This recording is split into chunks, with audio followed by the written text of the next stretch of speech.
بسم اللہ الرحمن الرحیم وبه نستعین صلی اللہ علیہ وسلم المبحث الخامس مبحث البر والاسم مقدمة في بيان حقيقة البر والإثم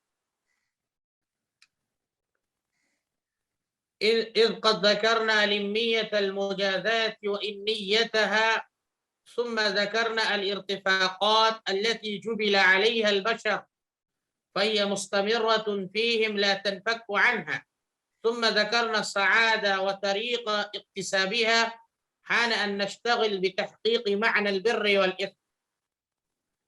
شاہ صاحب رحمت اللہ علیہ نے اس سے پہلے مجازات کی لمیہ کو اور انیہ کو بیان کیا، اس کے بعد ارتفاقات کو، پھر اس کے بعد سعادت کو.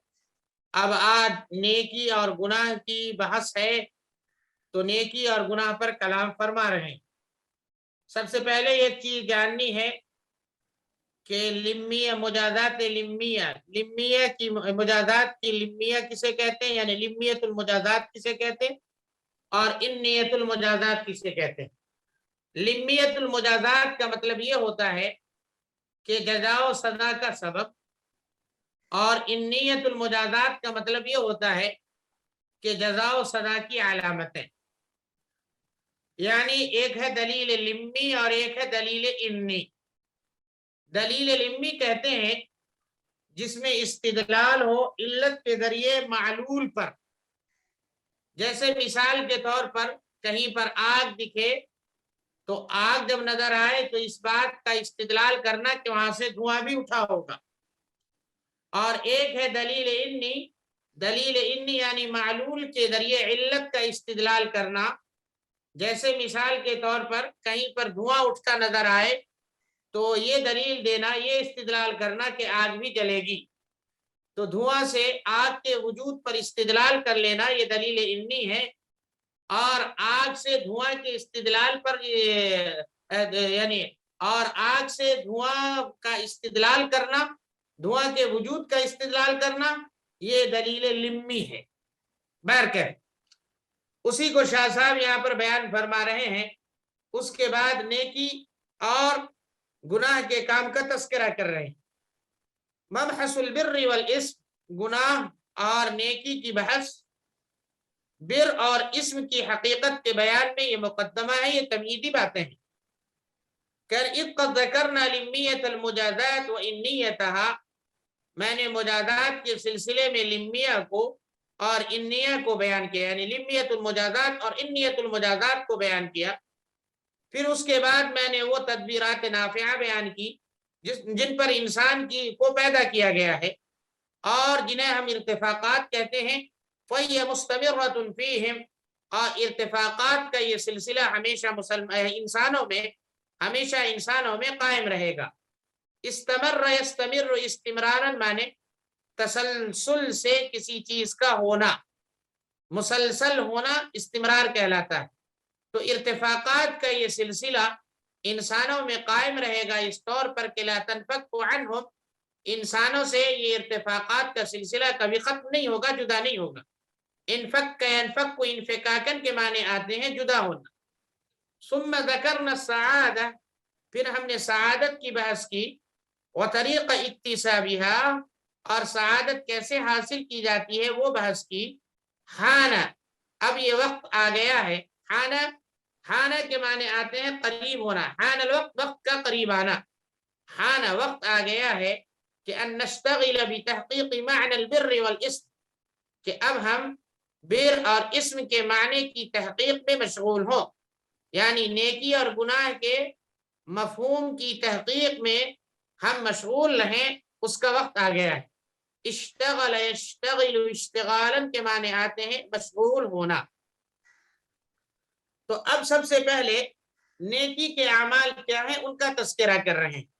فالبر، رہی بات نیکی کی، نمبر 1، کل عمل يفعله الانسان قضية لانقياده للملأ الاعلى واضمحلاله في تلقي الالهام من الله وصيرورته فانيا في مراد الحق.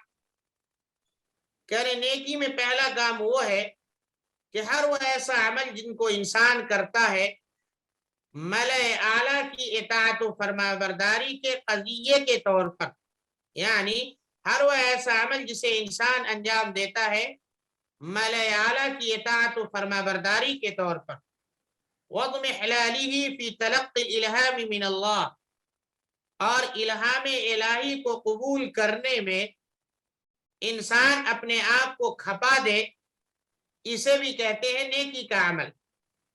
وَصَيْرُورَتِهِ فَانِيًا فِي مُرَادِ الْحَقِّ، مراد حق سے مراد اللہ تعالیٰ کی مرضیات، اور اللہ تعالیٰ کی مرضیات میں اپنے آپ کو فنا کر دے، یہ بھی اس کو بھی نیکی کا کام کہتے ہیں۔ تو ہر وہ ایسا عمل جو انسان ملأ اعلیٰ کی اطاعت و فرما برداری کے تقاضے سے کرے، اور ہر وہ ایسا یعنی جس کو انسان ملأ اعلیٰ کے فرما برداری کے تقاضے سے کرے، اور ہر وہ ایسا عمل جسے انسان الہام الہی کو قبول کرنے کی خاطر اپنے آپ کو کھپا دینے کے تقاضے سے کرے، اور ہر وہ ایسا عمل جسے انسان اللہ تعالیٰ کی مرضیات میں فنا ہونے کے تعلق سے کرے، تو کہہ رہے ہیں اسے نیکی کا کام کہیں گے۔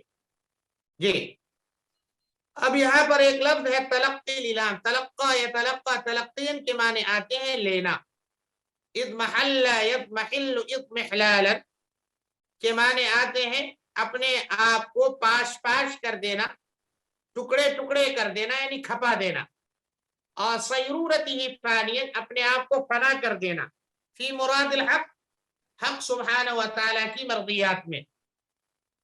نمبر 2، وَكُلُّ عَمَلٍ يُجَازَ عَلَيْهِ خَيْرًا فِي الدُّنْيَا وَأَوِ الْآخِرَةِ، اور ہر وہ ایسا عمل جس پر انسان کو اچھا بدلہ دیا جائے، نیکی یعنی بہتر بدلہ دیا جائے، دنیا میں بھی یا آخرت میں بھی، دنیا اور آخرت میں اچھا بدلہ دیا جائے، اس عمل کو نیک عمل کہیں گے، اس عمل کو بر میں شمار کیا جائے گا۔ جازا یجازی مجازاتن مانے بدلہ دینا، ہر وہ ایسا عمل جس پر انسان کو دنیا اور آخرت میں اچھا بدلہ دیا جائے اسے بر کہا جائے گا۔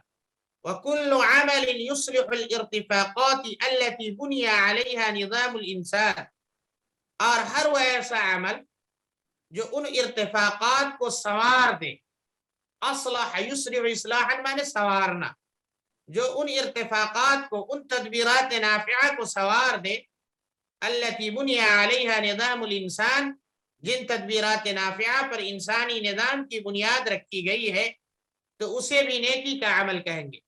تو جو جو ضروریات بڑھتی جائے، انسان نئی نئی تدبیرات کرتا چلا جائے، اور تدبیرات کرتے کرتے آسان سے آسان تدبیر کرے، جس سے انسان کی زندگی مزید اور آسان سے آسان ہو جائے، تو اسے بھی نیکی کا عمل کہیں گے۔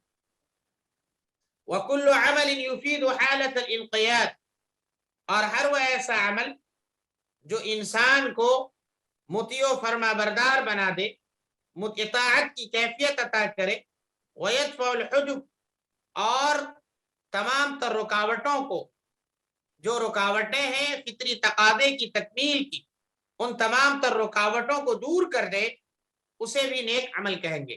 تو ہر وہ ایسا عمل جس سے انسان میں اطاعت شعاری کا جذبہ پیدا ہو، اور اطاعت شعاری کی راہ میں حائل رکاوٹیں دور ہوں، اس کو بھی نیکی کا عمل کہیں گے۔ اب آگے شاہ صاحب بیان فرما رہے ہیں کہ گناہ کیا ہے، برائی کا عمل کیا ہے۔